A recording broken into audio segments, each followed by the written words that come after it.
14th century, Dante Alighieri was an Italian poet who created a masterpiece of world literature known as the Divine Comedy. Funny how much of a difference several hundred years can make. In the 21st century, he's the main character in a video game who sews a cloth cross into his chest and goes tearing through a twisted and violent version of his literary masterpiece with a gigantic scythe. Your journey begins in a flashback where Dante is a knight fighting in the Crusades. He may not have access to all of his combat moves just yet, but vicious combo attacks and the uncanny ability to double jump let him make short work of his enemies. A face-to-face encounter with death himself, however, proves to be more of a challenge.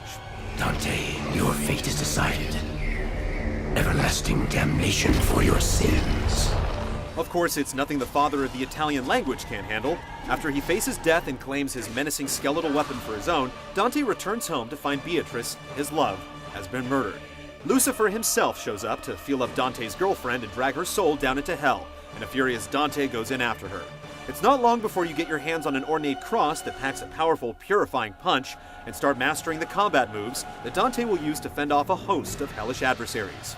Owing much more to other video games than it does to the world of literature, Dante controls very much like a certain deity of battle.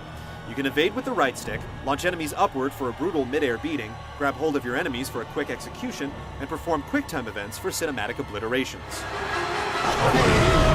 Other demon-destroying techniques include counterattacks, which require good timing on your blocks, and magical attacks like an icy dash that can be triggered by holding a bumper.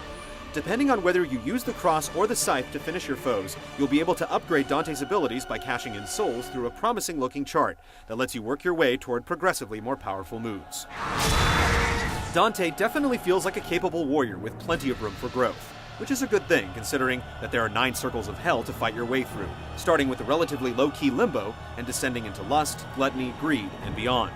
Each area reflects its themes through its enemies and environments, resulting in some unique and shocking moments as you carve your way through demonic legions. It's tough to tell if this journey through hell will make a lasting impression on the interactive world, but the newest Dante to take up arms against demons and devils is definitely taking his work seriously. We'll find out if this is a hell worth subjecting yourself to in February 2010. I gave myself to you because I know you will be faithful to our love.